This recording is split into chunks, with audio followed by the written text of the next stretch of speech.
It's Sports by the Book at the South Point Studio. Here's Jeff Parles and Alex White. Welcome in. Final day of July. I'm Jeff Parles. Good morning. Good morning. I'm Alex White. You've been waiting quite some time for to say that statement. Yeah, I think. So when football season ends, except for March Madness, it's kind of like, all right, we're at the end of April, we're at the end of May, we're slowly but surely. Preseason football begins tomorrow with whatever we call the Hall of Fame game. So we won't have any thoughts today. Maybe we'll have some thoughts tomorrow on the Hall of Fame game. Total will open very low. That's all I can tell you right now on the Hall of Fame game. But we can get right in. As always, the starting five right out of the gate here. As always, we kick it off with number one. We actually go to the Olympics. Team USA Hoops. They'll take on South Sudan, who really should have beat the United States 2 weekends ago in an exhibition in London.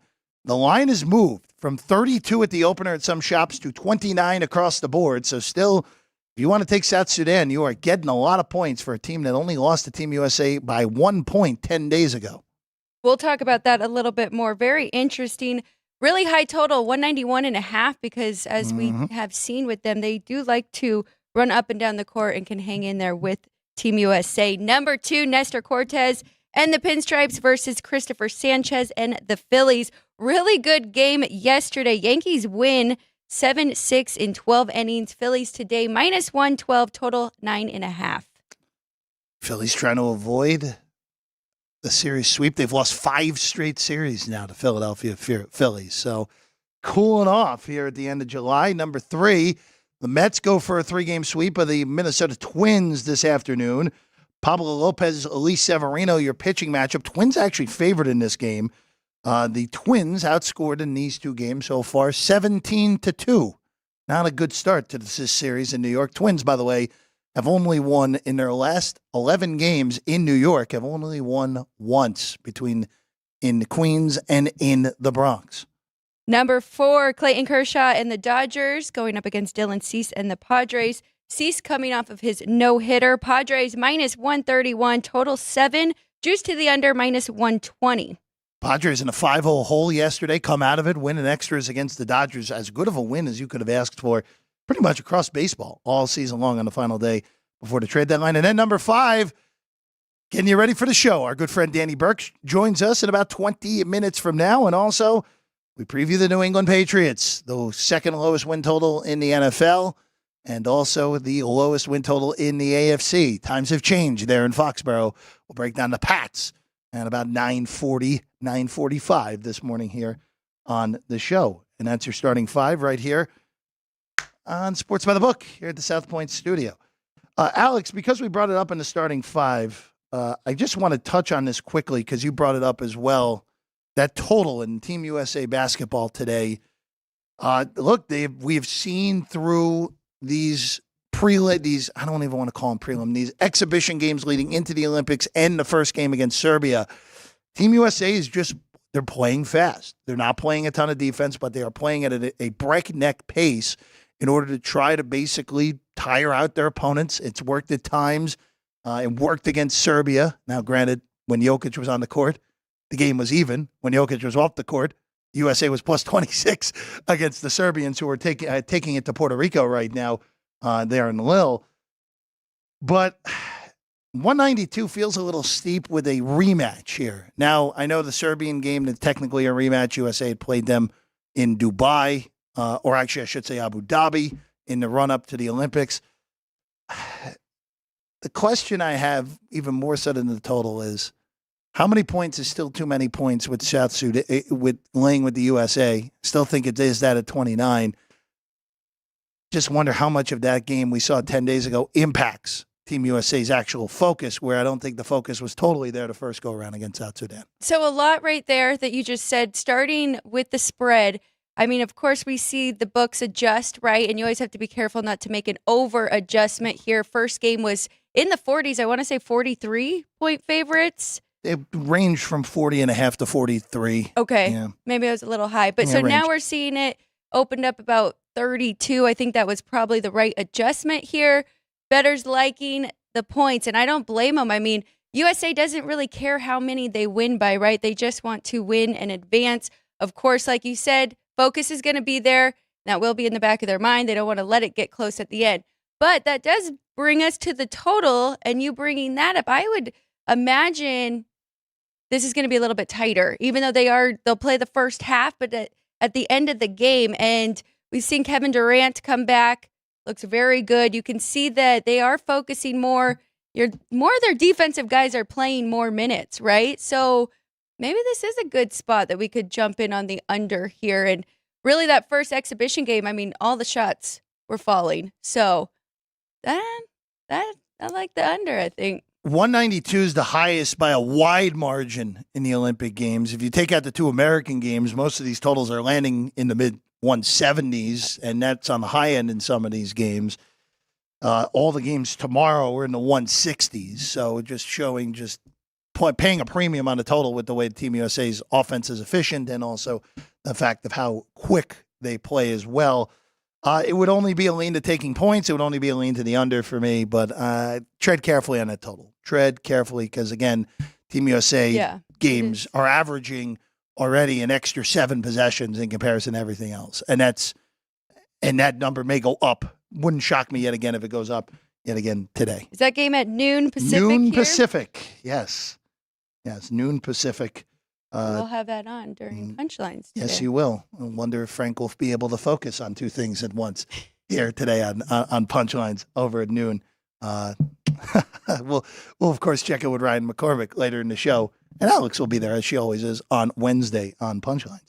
All right, let's head into baseball, Alex. Let's start in Milwaukee. The Braves, the Brewers, and it's Chris Sale and Freddie Peralta today. Great pitching matchup there at AmFam Field. Braves actually lost the last time Sale started. That was on Friday. Lost in extra innings to the Mets. Now with Sale today, they're -112 favorites. This is the rubber match here. Teams have split the first 2 games. In Milwaukee, a first-place team in the Brew Crew. Braves, of course, leading that top wild card by a half game over San Diego and the Mets going into today. Total of 7. This is going to be more you than me today on this one, Alex. I love the under here. You're getting even money under 7. We saw a low-scoring game yesterday between these two. It was Braves 5-1. So with this pitching matchup, I do think they're going to be able to hold them down in the last 3 starts. Opponents' batting average for both of these guys is just tremendous. Under 100 for Chris Sale and 190 for Freddie Peralta. Mm-hmm. So really, I think that's the best way to play this. If you want to go first 5, I'm okay with that as well. But I think 7's a good number. Worst case scenario, maybe a push. Great pitching matchup as you outlined there, Alex. Chris Sale still your betting favorite to win the NL Cy Young. I'm still not 100% certain he should be the favorite, but if Atlanta makes the playoffs, Sale might win that award. Peralta is, again, kind of with the Brewers as a whole this year, just flying under the radar. Completely flying under the radar. Milwaukee with the 3rd best record in the NL, really in complete command in the NL Central race entering the month of August. 6 games clear of both Pittsburgh and St. Louis entering today.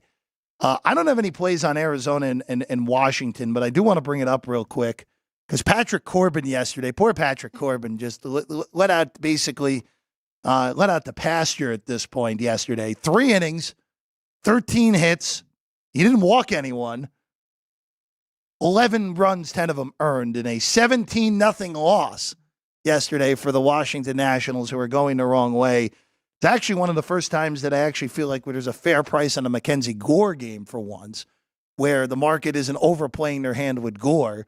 If anything, it actually might be take Washington and +155, but I would still lean to just passing on this one, even though Gore +155 seems a little intriguing. I just think the Nats might be DOA at this point with the way things have gone the last week plus. Yeah, they have looked really good the last week. I'm looking at the Diamondbacks team total here, the South Point 4.5. Got to lay a little bit, -125, but just the way they've been playing. I mean, 17 runs yesterday, 9 the game before. They lost after scoring 5 against the Pirates, and then 9, 4, 8, and 6. So I think we can get over this 4.5. And I know Mackenzie Gore has been relatively good, but last 3 starts, opponents' batting average, 355. Last 3 starts, expected FIB, 6.01. So that gives me hope that the Diamondbacks can keep it going offensively. Arizona hot right now. They've half game behind the Mets and the Padres for that final, the 5 and the 6 seed. Yeah, well, everyone's stacked together in a National League race. Cardinals and Pirates just only a game and a half behind those teams. So it's, again, as we've talked about, stacked race, even though those top 6 of the wild card race have really separated from the rest of the National League at this point. Reds are the only one who's still remotely close. By the way, Pirates and Diamondbacks play each other again this upcoming weekend after playing each other last weekend in Phoenix. Let's go to San Diego. We mentioned it in the open. The Padres in a 5-0 hole after the top of the first yesterday hold the Dodgers scoreless the rest of the way and come back and win 6-5 in extras. A home run by Jackson Merrill forces extra innings. Donovan Solano walks it off. This would be a more heavy-duty pitching matchup if we knew what we were getting out of Clayton Kershaw here. Minus 131 on San Diego, plus 121 on the takeback for the Dodgers and Kershaw. Again, Kershaw's only one start so far this year, so you can't take much from any of his numbers.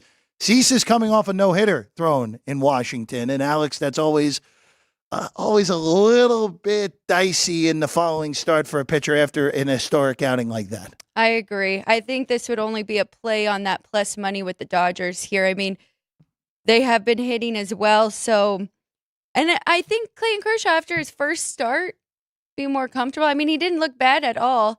So I think that's good value here with the Dodgers and Clayton Kershaw, who we talked about yesterday on the show, and they definitely continued to make moves and probably made one of the best ones before the deadline yesterday. Jack Flaherty, of course, one of the bigger names that got moved. Sounded like the Yankees were close to that deal and then backed out because of medical concerns.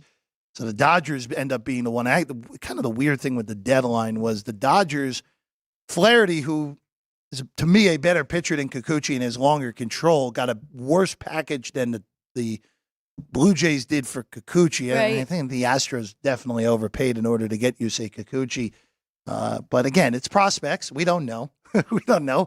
Those guys who are top rated could end up not being good, and the guys who are lower rated could end up being good. It's just kind of the roulette wheel that is trading for prospects that aren't right on the cusp of the majors or just the can't miss guys at the deadline. I'm with you. I'd only look at the Dodgers at the plus money here.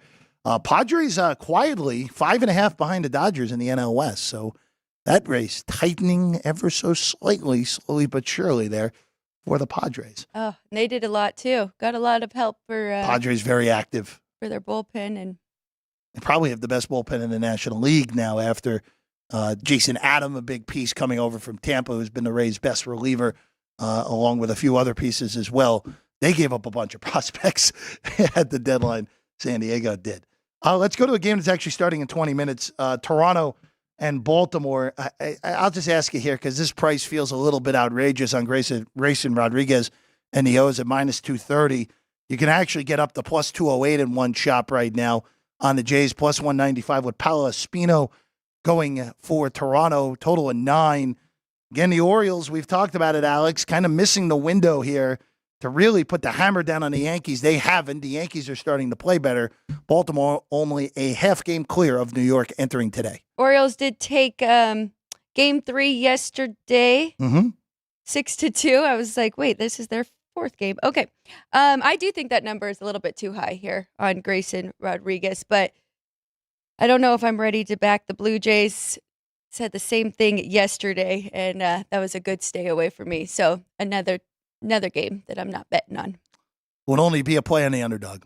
The only way to look at it, maybe even take the 1.5, getting the plus money or even money would be ways that I'd look to play this. But we'll monitor this in game because it is a 8 early start there. Camden Yards at 12:35 local in Baltimore. To Chicago we go. The White Sox continued to hit levels of despair that I didn't know were possible. Now 27-83. They now have more blown saves on the year than wins. That happened yesterday. 28 blown saves, 27 wins. Ooh. Yeah, not good. The Royals are minus 230 on the road today with Brady Singer against Thorpe for the White Sox. I will say I would have a lean to the under here with the 9s. If you can find 9 minus 20, I would go with that. That would be the only lean here. Again, it is the White Sox bullpen, which is always a dangerous game to be playing, Alex. Looking at the sheet and what I have 7. So I would say that should be more than a lean. Yeah. That should be a play. But I hesitated yesterday. I missed the chance to jump in game when the White Sox were up 2-1, and I am regretting that decision. I like Brady Singer. He's been very good this year. 2.82 ERA, 1.18 whip. Last 3 starts holding opponents to 152 batting average. So I do think it's a very big number, but I think it is the correct number here. Again, the White Sox, I saw FanDuel's doing a prop of when will the White Sox win their next game, which I don't think it's going to be today. I'll just go with that. I don't think it's going to be today. That losing streak. I thought it might be yesterday. I really did. But. Well, I mean, it looked like these last 2 games. I mean, up in the 8th inning, and then Bobby Witt's salami, and then yesterday up late again, and they blow it in the 8th inning for the 2nd consecutive day. So, look, at some point they're going to win a game. But as our buddy Keith Lila said, go for history at this point if you're the White Sox. 40 and 162, I think, is 40 and 122 out of the 162 squarely in play for the White Sox at this point. 27 and 83 should not even be possible to be that bad in this era of baseball. All right, let's go to Boston next. George Kirby, Brian Bayo, their pitching matchup here. It's a coin flip for the Mariners and the Red Sox. Total 9.5 again.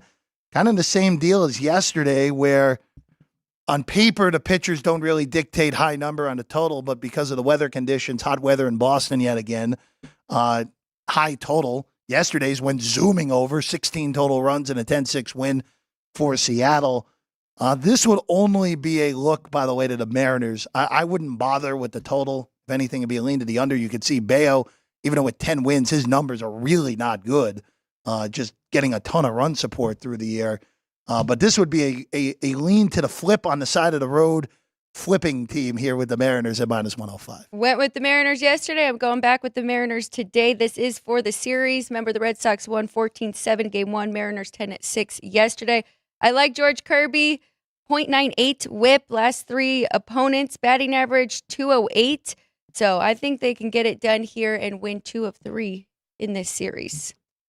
And that's, even though it is in Boston, it is very ironic saying that we're seeing these games go over with Mariners games, right? But they are starting to hit. Well, it only could be held down that badly for so long, right? The Rosarena addition, even though he has produced a little bit, has helped. Just another bat presence. Again, Julio Rodriguez, J.P. Crawford, both on the IL right now, suffering injuries on the same day about a week ago. Look, Seattle right now in first place, still holding on. 1 game ahead of the Astros, who are having a bad series against the Pirates right now in the Space City. Let's go to Philly. I know our guest Danny Burke has a play on this as well. We'll get to him in a few moments. But Alex, I know you have a play on this game. Phillies just losing in gut-wrenching fashion yesterday. Had an early lead. Austin Hayes with an early homer. The game ends up going 12. The Phillies lose 7-6 after tying it in the bottom of the 9th. And the Phillies have lost 5 consecutive series. And again, this is the one benefit of having a gigantic lead in the division. You can start not playing your best and still be in pretty good shape. Still 7.5 game clear of Atlanta, 8 games clear of Mets. The Phillies still in good shape. -112 of Christopher Sanchez here today for the Fighting Phils against Nestor Cortez of the Yanks. Made a huge mistake yesterday. I didn't look at the document and the plays, and I just went on my app quickly, put in a round robin. I gave out Phillies first 5. Mm-hmm. I put in Phillies full game yesterday. Killed Always my check round the sheet. robin. Always check. But I like the Phillies full game today. I think that is a good price on them in this one. And even though they have lost 5 now, and lost these series, they have been really competitive. They're hanging in there. I think this is a pitching advantage for Christopher Sanchez. Cortez, last 3 starts, his expected FIB 6.32. I also like his strikeout prop under. I saw 6.5 out there. Juiced a little bit to the under, but I think that's a good play there, especially because the Phillies aren't a big strikeout team. I will say this just from the perspective of the Phillies. It does kind of feel like got to stop the slide now, where their road trip coming up, Alex, they go to Seattle for 3, the Dodgers for 3, and 4 in Arizona. That is a brutal road trip, any way you slice it. 2 first-place teams and a team that is red hot right now on the cusp of the postseason. You got to stop the slide now if you're the Phillies. They have not handled this stretch out of the All-Star break against, realistically speaking, quality teams. Every single series out of the All-Star break, they've lost all of them. Got to be careful here. And on the flip side, the Yankees starting to play well. They're starting to play well, and they're just trying to keep that momentum going. Yankees offense that had been much maligned has now scored 7 or more runs in 5 straight games. And one guy has scored 4 of those since being moved over there. Oh, the Jazz. Jazz has been awesome since going over to the Yankees. 2 home runs yesterday. Yep. They look at back to back. We talked about it. The Yankees just needed a third bat with Giancarlo, who did return, by the way, yesterday off the IL, struck out in his lone at bat. But the Yankees just needed a third bat, and Chisholm has been that so far. And Austin Wells also has had a good week as well, working his way back into the Rookie of the Year race. One more I want to get to real quick: Mets and Twins, I should say. Pablo Lopez goes for the Twins. Lee Severino goes for New York. Pablo Lopez, real quick, Alex, has already thrown 12 starts against the Mets in his career. Of course, he was in Miami at the beginning of his career. His 12 starts, he's an ERA north of 5. So he has struggled against the Mets in his career. He's had an ERA.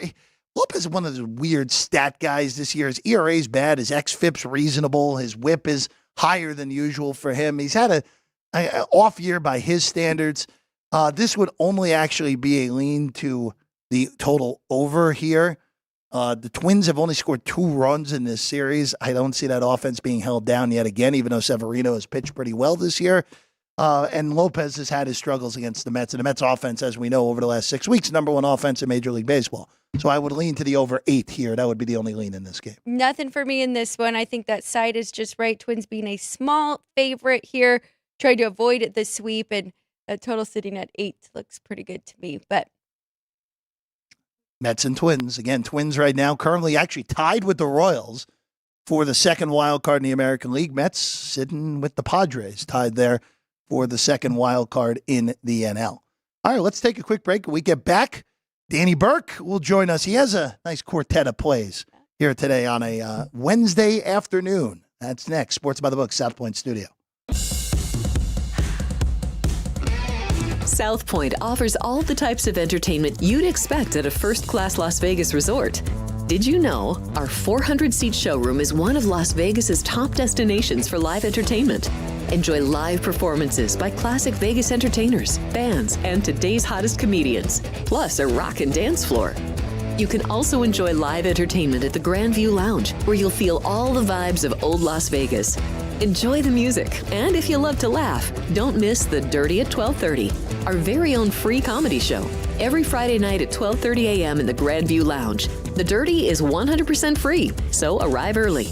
Go to southpointcasino.com or call the box office at 77136 for today's performances at the showroom and the Grand View Lounge.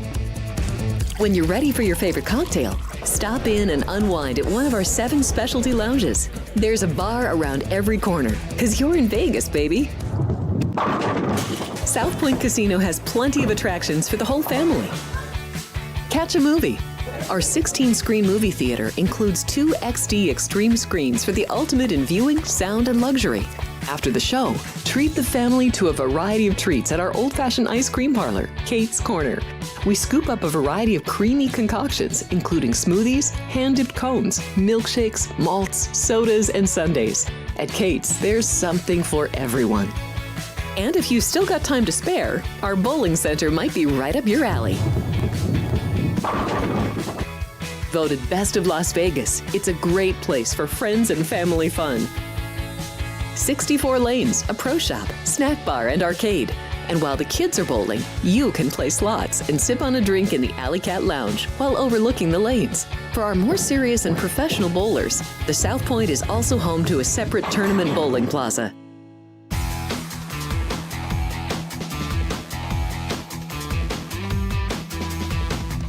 Welcome back in Sports by the Book, South Point Studio. Jeff Parles, Alex White alongside.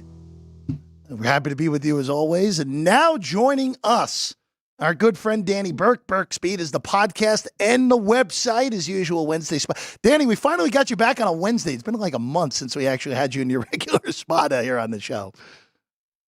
Yeah, it's these wonky summer months. We're all making audibles here, making changes to the bullpen. It's just that weird time. So happy to be with you guys as always. Of course, man. It's great to have you. Let's get into some baseball right away because you have two plays on the games that are starting 10 minutes from now. We'll start in Philadelphia. Phillies have now lost 5 consecutive series, including the one they're in right now. They lose in extra innings, 12 to be exact, 7-6 to the Yankees yesterday. They are favored at home with Christopher Sanchez against Nestor Cortez, minus 112 on the Phillies behind us. Minus 115 in the rest of the market, though. Yeah, I snagged that minus 115. I heard Alex talking about this game, and I pretty much aligned with everything that she was stating. I mean, I think the pitching advantage clearly goes here toward the Phillies with the southpaw Sanchez taking the bump. His FIP's at 270, ERA at 305. He's done a tremendous job of getting a high ground ball rate over 58%, hard hit rate very low, under 34%.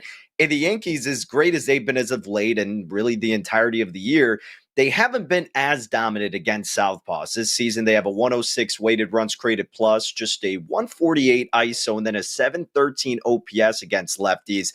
And then with their backs against the walls, really, you think the advantage would reside with Philadelphia here in this final series meeting between these two teams.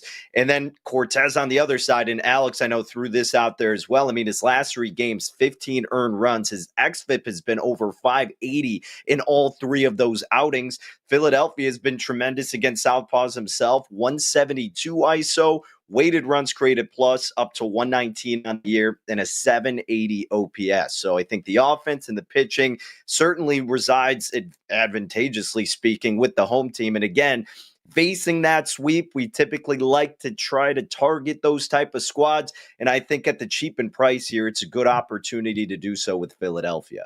Danny, let's hit another game before it starts in just a few minutes. Toronto and Baltimore, game 4 of this series. Now, Grayson Rodriguez, it's a big price if you like the O's, minus 230, but you found a different way around this.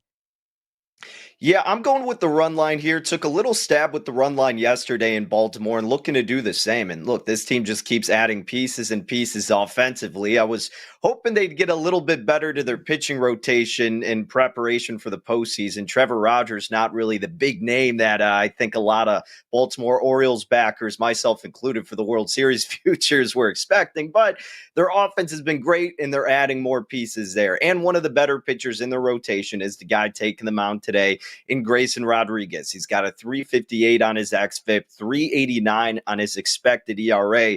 His strikeout percentage is over 26%, which is fairly comfortably above league average this season. And Toronto, very, very average themselves against righties, right at that 100 weighted runs created plus mark and a 702 OPS. He had a good performance against the Blue Jays earlier this year, back in June, went 6.2 innings, allowed 7 hits and just 1 earned run. Hopefully he can replicate that performance. And then Espino looks to be taking the bump for the Blue Jays now. How long is he going to go? That's the question here. He's only pitched 4.2 innings. In the last outing against the Rockies, gave up 4 earned runs in just 2.2 innings of work. Now, if you recall, he used to play for the Nationals before being with the Blue Jays, and his numbers were pretty atrocious all over the board. I just think it's going to be another dominant performance from Baltimore, just hitting the height of their season right now, whereas the Blue Jays know that they're at their wits' end. So I like the run line here. I got it at about, I think, minus 108 is the best price I saw in my jurisdiction in Illinois. Speaking of wits' end, you got to be at your wits' end with your Cubs at this rate, Danny. By the way, speaking of former Cubs, Christopher Morel just homered again for the Rays. So that's 2 homers in 2 days for Morel since getting traded from the north side down to St. Pete. But the Cubs are taking on the Reds, who Cincinnati is just trying to stay within an arm's length of all those teams in the legitimate wild card race. Nick Lodolo, Kyle Hendricks, the matchup here tonight, a Great American. Minus 145 on Cincinnati, plus 135 on the take back on your Cubbies there, Dan. Yeah, look, I was just talking about backing teams that are facing a sweep, and the Cubs are one of those teams, but I'm certainly not going to be backing them, especially because Kyle Hendricks, one of my favorite pitchers to fade, is taking the mound. I faded him, I think it was last Friday against the Royals, doing the exact same today. He's got a 695 earn run average. His xERA is better, but it's still over 5. It's at 514. His FIP is 536, and then his xFIP is 445. His left on base percentage is alarmingly low at 59.6%. Home run to fly ball ratio is high at 18%, and his whip is at about 150. And Cincinnati, actually, all year, if you look at the numbers, not too great against righties, but they've really taken a stride forward since June 1st. Their weighted runs created plus has gone up to 103 against righties. ISO has been tremendous, now up to 204, and their OPS is at 750. This is a familiar pitcher in Kyle Hendricks. If his ball isn't moving as much as it did, years ago when he was really dominant, which has been the case very often this year in the past couple, the Reds are going to have a field day against him. And Lodolo, as you mentioned, he's taken the bump for the Reds. Southpaw's been really strong, 3.45 ERA, 3.84 FIP and xFIP. High ground ball percentage at 48%. His BABIP is under 300 at 273, which is really strong. And he's gone against the Cubs twice this year, 11 hits in 12 innings of work, only 3 earned runs, 10 strikeouts, and just 3 walks. This game has Cincinnati written all over it against a weaker offense, and the Cubs, who against lefties have a 92 weighted runs created plus this year and just a 130 ISO. So give me the Reds to sweep the Cubbies, and the disappointing season from my Cubbies continues. Another team trying to avoid the sweep, the Houston Astros at home against the Pittsburgh Pirates. Jake Woodford and Framber Valdez, that's your pitching matchup here. Astros minus 210 at home to avoid the sweep, total sitting at 8 over minus 115. What do you like in this one, Danny? Yeah, let's go with the Astros on the run line. Even money is the best price that I witnessed here in Illinois. And again, as you mentioned, Alex, Astros backs against the wall in that division race with the Mariners, trying to avoid a sweep against the Pittsburgh Pirates. And they got Framber Valdez on the bump. The southpaw has kind of been volatile this year because you look at his ERA, 3.43, and his xFIP, 3.35, which is great, but he has a very high hard hit rate. And it's interesting, like he's done a good job at limiting the fly ball damage because ground ball percentage is at 60%. Barrel rate is 4.5%, but it's just when these guys are making contact, they're really taking advantage of it and they're going yard on him. And I remember I was involved in a start with Valdez, I guess maybe a couple months ago, where he gave up like 7 earned runs throughout 3 innings, just something ridiculous. So it's been an up and down year for Valdez. But I think against a weaker offense in Pittsburgh, again, facing a sweep, you can trust them here because the Pirates just have a 98 weighted runs created plus against lefties, 709 OPS. And then you flip it around. The Astros against righties, 109 weighted runs created plus, 740 OPS. They're facing Jake Woodford, who last year with the Cardinals had a 704 expected ERA, 528 xFIP. I recite last year because he had a bigger sample size. This season, he's only been involved in 8.1 innings pitched. He's had a 10.80 ERA throughout that limited span, but he gave up 3 earned runs versus Toronto, 7 against Boston as a member of the White Sox. I think the Astros take advantage of a weaker pitcher, and hopefully their ace in Valdez comes through, and they should be able to cover that run line at the price of plus 100. Danny, you have one lean today that Alex was on as a play, and that's the total in Milwaukee with Peralta and Sale. Total 7. Why is it just a lean and not a full-on play yet, Danny? The reason I say that is because I think Freddie Peralta could potentially get beat up here. Now, I got full confidence in Chris Sale. I told you guys, I've been sweating out his Cy Young ticket at 20-1 from a while ago, and he's looking great, right? I mean, his 2.68 ERA, he's got a 2.51 xFIP.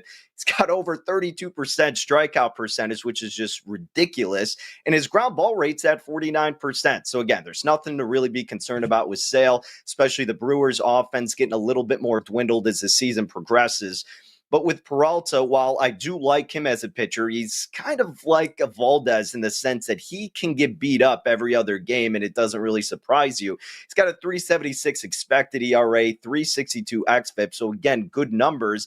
But it's just this Atlanta offense still possesses a lot of talent, and Peralta's volatility scares me a little bit. So the way, and again, obviously, I'd strongly lean toward the under here, but the way that I'm going to approach it is see if Atlanta puts on some runs early. Heck, maybe even the Brewers, but ideally, it'd be more so Atlanta because I want to trust Sale more than I want to trust Peralta.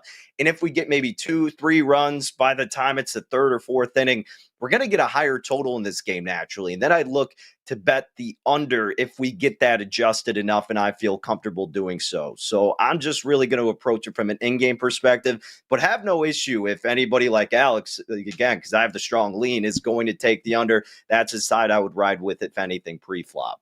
Danny, of course, trade deadline is come and gone. What are your biggest takeaways? And from a handicapping perspective, futures-wise, single game-wise, whatever way you want to take it, what was the biggest thing for you that happened at this trade deadline? Yeah, and I know you guys were talking about this team. I think it's what the Mariners did, right? Getting a Rosarena. They got Turner, and they're really adding to that offense that has been middling all year. And I'm happy for it because the Mariners are a team I bet to win the division before the season had begun. And really, it's their offense that's been limiting their capabilities. They have one of the best starting rotations in baseball, so they just need that production throughout their lineup to back it up. So I think what they did was tremendous. The other notable thing, and I already hinted at this, the Orioles adding offensive pieces, great, but I kind of wish they would have done more to their rotation. I still think their offense is great enough to carry them throughout the postseason, but that starting rotation, the limited success throughout it does scare me a little bit, aside from a Rodriguez and Burns. Who's that third guy you're really going to trust? I was surprised with the moves the Cardinals made. Not really surprised, but I think they won in terms of what they did, getting Tommy Pham, and then they got Fetty as well. So I think they made some good moves. The White Sox didn't really get anything too amazing in return, but that doesn't shock anybody. And the Cubs getting Paredes as a Cubs fan, I mean, long-term seems great. Short-term was certainly questionable, thinking they were going to be buyers. But we know the state they're in now. They were shipping off a couple other guys. So those are some of the things that really stood out to me for the most part. Surprised we didn't see Crochet or Luis Robert go anywhere. So who the heck knows what's happening on the South side. I want to ask you, I brought it up earlier in the show about an in-game opportunity with the White Sox that I missed yesterday, and I know it was there the day before. You're big on in-game. Have you jumped in against the White Sox at all, or are you fading them right now?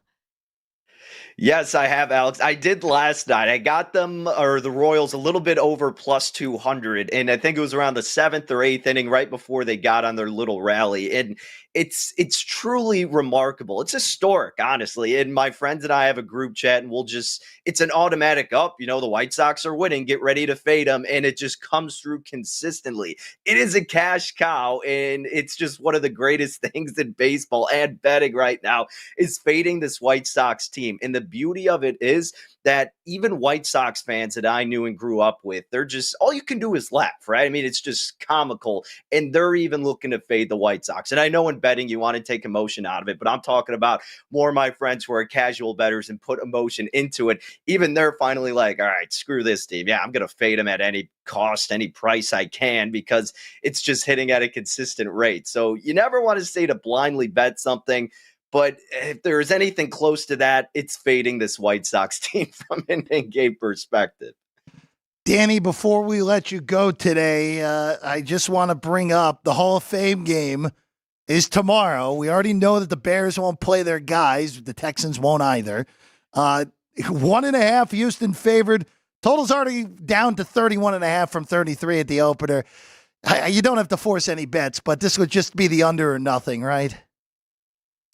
It has to be. I mean, right? That's how it's traditionally been. And I know the market's adjusted, but like you said, I mean, no starters are going to be playing in this game, and it's going to be sloppy, and younger coaching staff still in the mix, or more nuanced coaching staff. So a lot of adjustments are going to be made. So yeah, I personally won't get involved. To be honest, I probably won't get involved in any preseason games till we get to maybe the second or third, because you get a little bit better idea of how these rosters are going to shape out. But I've kind of, narrowed down my preseason bets the more years we've gone on, because it used to be a really great thing to bet, and it still can be, but the books are certainly paying more and more attention to it. So you really got to be quality over quantity. And this isn't going to be a quality type of game for me in terms of a betting aspect. So it'll be cool because I get to see some of my Bears players playing, but again, it's not all the starters. So I probably won't end up doing anything. He's Danny Burke. Burke's Beat, the podcast. Burke's Beat is the website as well. Danny Burke 5 on the tweets. And every Wednesday here on the show on Sports by the Book. DB, pleasure as always, man. Thanks for hanging today. Appreciate you both. Best of luck with your bets. We'll talk soon. Absolutely. Danny Burke, everyone. Before we hit a break, I just want to shout out to the chat. As always, Mini Dar in there, a punchline staple in on our show today. JR from the ballpark. As we know, Dean's in there as well. Keith Lyle, who is right over there, commenting away as he usually does. And shout out to my friend B-Flow, also in there as well. All right, we'll take a quick break. When we get back, the New England Patriots are up next. Alex White, low win total, not a lot of expectations in Foxborough. We'll discuss them next. Sports by the Book.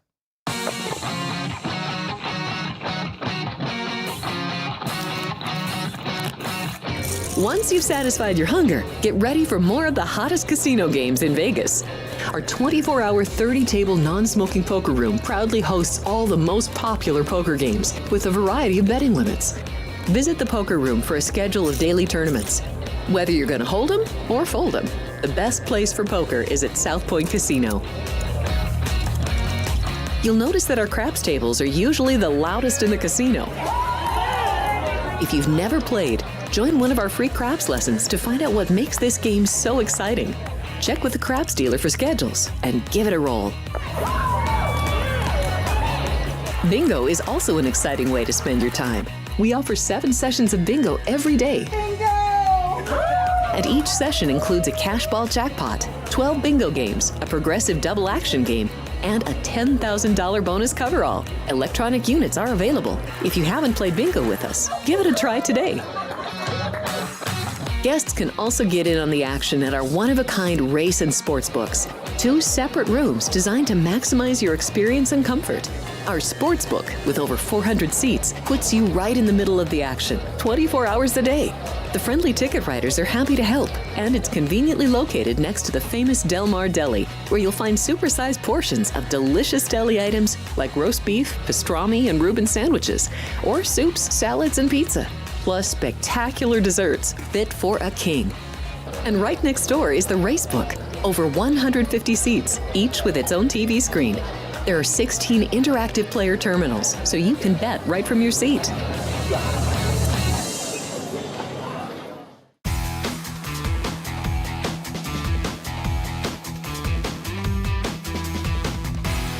Welcome back in Sports by the Book.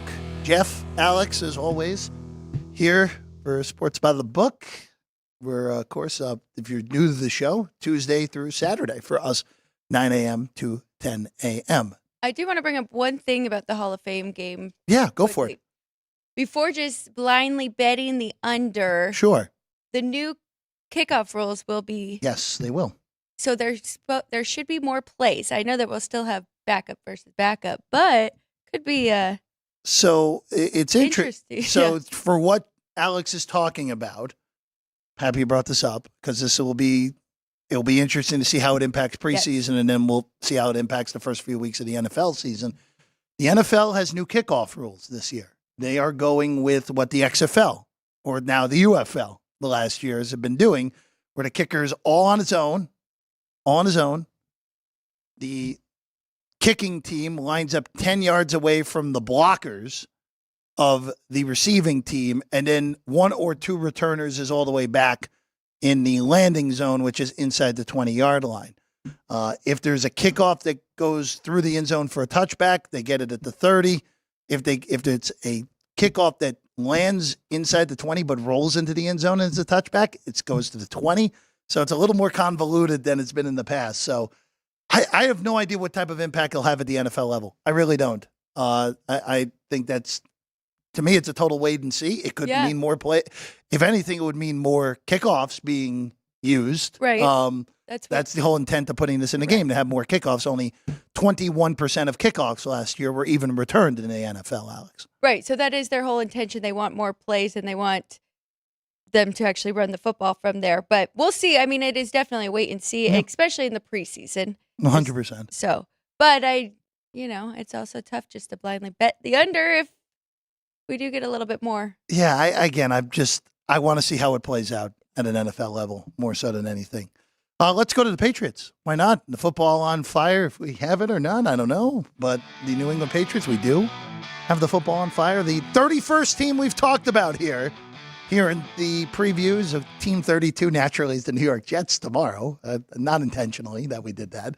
But the Patriots are up next. And, Alex, it's a new era. Bill Belichick, of course, no longer the head coach of these New England Patriots. Gerard Mayo, now the head coach. A totally new era in Foxborough. And it's also a new era where they used the 3rd overall pick in the NFL draft on Ryan McCormick's guy, Drake May, out of North Carolina. Jacoby Brissett also brought back to New England, second stint in Foxborough for Brissett. Of course, as you see on your screen right now, the Patriots 18-1, the longest of long shots to win the division. Actually, the longest number in the NFL behind us to win their division. So just shows what the bookmakers think of these Patriots going into the year. It didn't really add that much. I mean, they bring KJ Osborne in. They draft Lynn Polk out of Washington as well. They lose Mac Jones. That really doesn't impact. Bailey Zappi is also still on the roster, but he's down to number 4 quarterback, so he'll probably be gone by the end of the year. Devontae Parker, who was ineffective, retired. Trent Brown left. This is really just more than anything, Alex, a team in transition, for lack of a better phrase, on the New England Patriots here in 2024. It's really tough going through their schedule. They look to be the underdog in every game. Floor, maybe, I don't know, 2 wins, 2-15. Woo. Ceiling 6. So that win total is very close, I think. It's sitting at 4.5. 5 right now behind us. There's some 4.5 out there as well, but it's behind us. Chris and company have a 5. I will say defensively, I like this team. I think they can at least keep them competitive to hang around in games. It's just really tough offensively, and they have to make a lot of changes. Going over some numbers from last year, 30th in yards per game, 31st in points per game, 28th in passing yards per game. Of course, that was, as you mentioned, with Jones and Zappi starting there. Even though their line allowed 48 sacks, that was 24th.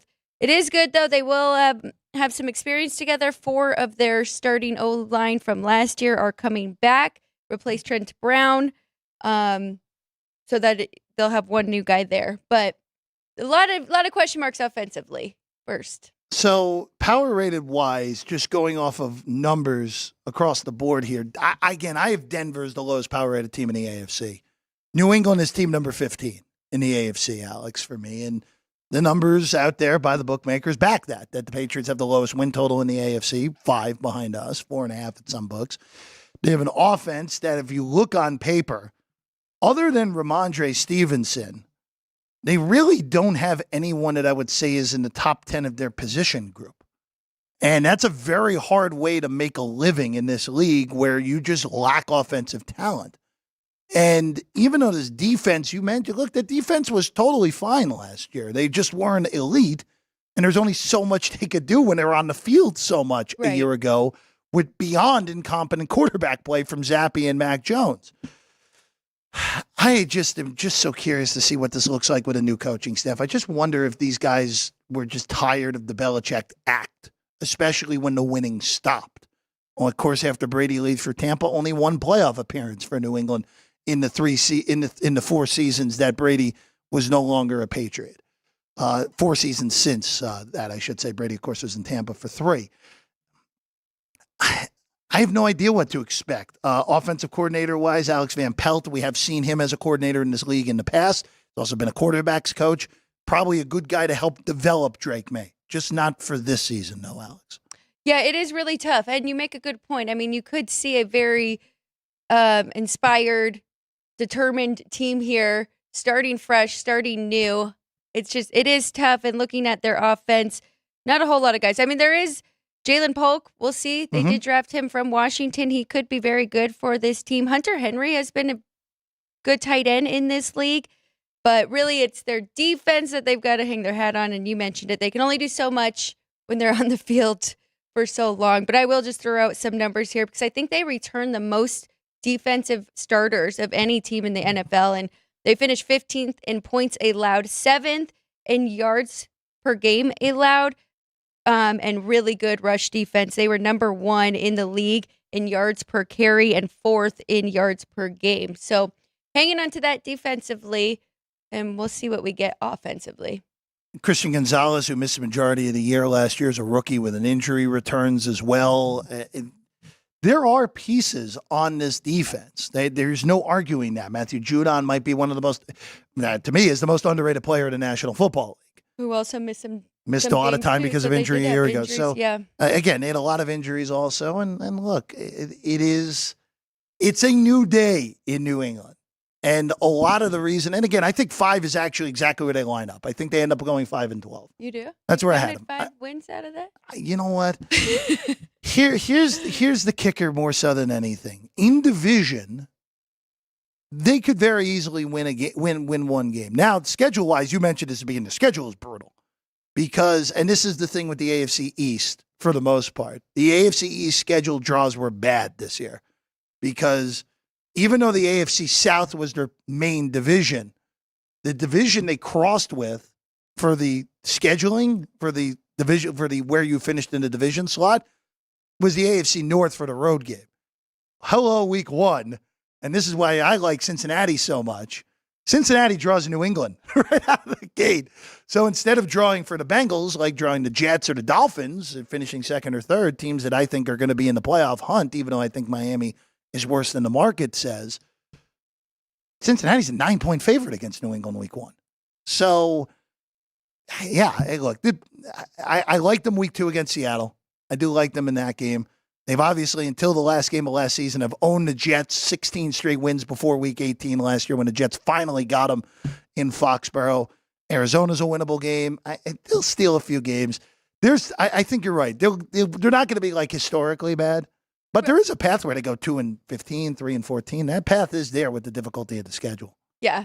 I mean, it's tough. I don't want to go bet the under so low, and they could steal a few there, but really it's going to be tough. It's going to be a tough season. On the quarterback front, real quick, Jacoby Brissett, from everything that has been said out of New England camp, is going to be the starter day 1.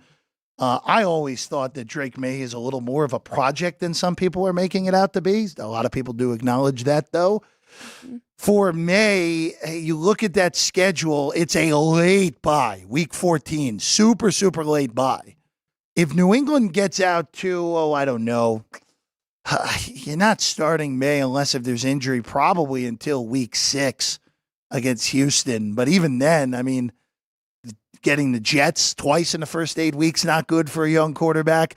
San Francisco, week 4, bad matchup, of course, there if you want to throw them into the fire. There's not really the softest of landing spots to get May in there unless if you wait all the way to week 15. But by then, New England could be 2-11. That's too late to get your rookie quarterback in action. That's the one thing that concerns me with May, at least in his rookie year. There's not a really soft landing spot in the schedule, especially if New England gets out to like a 1-4, 1-5 start to get him in there. I mean, at Tennessee week 9, I don't really love that starting on the road to begin your career either. So not really a soft landing spot to get May his first start, which I would say is coming at some point before week 10. It's just a matter of where, Alex. Is week 5 too early for you? I don't love the divisional matchup. I know that's not the greatest of defenses with Miami, but I don't love that. It is 2 straight home games, and then Jacksonville, I believe, is a London game, so it is a neutral. I mean, you're not starting him in London as his first start. So. No, and maybe, so I'm glad you brought that up because then you probably want to wait till after that, right? Yeah, and instead of starting him and then going back. Yeah, you don't want to start. You don't want to start him against a Jet defense. No, you do not. So I will agree with that. It just. Now that I talk through this more, maybe New England is closer to 3-14 and 4 in the lower end of the spectrum, more so than the higher end. I think their ceiling is 6. Like absolute everything goes right. 6-11 is probably their ceiling. I know there's some that respect the defense out there. The defense could be really good and they could win some low-scoring games, but there's only so far that will take you, as we've learned over the last few years. I was going to say that you've read your mind on that one. Well, you've gone through it in New York, and just slightly. Yes. Just slightly with the Jets. So, not a lot of hope on the desk from us on New England. And look, I would like to see Gerard Mayo succeed. It's just a matter of how patient is everyone up in New England, knowing that this is a project to become a better team in what is all of a sudden a stacked division in the AFC East with 3 playoff caliber teams in front of the Patriots. Well, tomorrow we get the Jets. Final team on that. We'll also, over the weekend, go through standings for all the AFC divisions. We'll also look at our playoff teams. Next week on the show, we'll get some award chatter going as well. So even though we'll get through all the teams by tomorrow, we'll still have plenty of NFL to talk about throughout the next month because, of course, preseason games, I know, Alex, I don't know how big of a preseason bettor you are, but I know a lot of sharp bettors love betting the NFL preseason. Not so much. Not so much me. for you? Yeah. I bet on the Ravens. Well, the Ravens. The Ravens, who until last year had a streak of 24 consecutive preseason, forget just coverage, outright wins before Washington beat them on a Monday night last year in the preseason. And we'll have some college football. Looking forward to getting into college football as well. We will. This is, Alex, I've said it to you off the air. This is the most intriguing college football season in a very long time because of the 12-team playoff. And there are a lot of teams. I know that Georgia and Ohio State, Chris and company put up the Georgia and Ohio State versus the field prop. I think it's more than just those two that are more than capable of winning the national championship here in 2024 season. We can bring him in a moment if he's ready here. He's just got to get his glasses on, as always, just to look even more educated than he already is. Here, as always, our good friend Ryan McCormick, producer of Punchlines, noon Pacific time, 3 o'clock Eastern, as always. Yeah. Final day of July, Ryan, for you and good old Frank. Frank doing okay? I know words have been hard for our guy Frank the last few days. Not just that, but we found his most hated picture of all time yesterday. Oh no! So yeah, when he was that's a little frightening. Life, so yeah, that was a little fun bit yesterday. But today we've got Alex White on the show. So if you'd like more content from Alex, she will be a guest today, as always, on Wednesdays. So we have a Hump Day Homer, being a Wednesday staple. We will have a Who Day Wednesday trivia game. We will also be adding another one, a 2 trends and a lie for Frank to figure out. And then obviously good post with Punchlines, picks at 12:36. And as always, great stuff on Punchlines. So come by at noon. Be a lot of fun. And always make sure you're on the chat because our guy Keith Lyle leading the charge in the chat. It's always a fun time. Punchlines FN on all social medias, including YouTube. That's where you got to watch the show now, on the Punchlines channel. Yep. If you're watching Frank and Alex and Ryan here this afternoon at noon, high noon, as we say, in the desert on the final day of July. I'm just going to keep that. Tomorrow I'm going to mention his first day of August probably about 40 times as well. As we inch closer, 20, Alex, it'll be 3 weeks from Saturday. Florida State and Georgia Tech will play in Dublin, Ireland. And we'll be ready for that 3 weeks from Saturday. Getting closer. Yeah, and it's busy time leading up to that. We're finishing up our season at AAA baseball. Mm-hmm. We've got Bet Bash next week, so we do. Football will be here before we know it. Absolutely. Tomorrow on the show, Adam Rosenberg will join us. Some macro baseball thoughts. Very weak card on a Thursday tomorrow, but Adam has plenty of thoughts after the trade deadline, macro-wise, for Major League Baseball. And the New York Jets, the 32nd of 32 teams for our season previews. Tomorrow on the show. Alex, good work as always. We'll see you again tomorrow. We'll see you at noon on Punchlines with you and Frank Nicotero. I'm Jeff Parles. Shout out to Ann and Caden, as always, doing a great job making sure we're on the air. Make sure you tune in to Punchlines at noon. Punchlines FN, where you can find it on YouTube and all social medias. I'm Jeff Parles. It's been Sports by the Book, South Point Studio.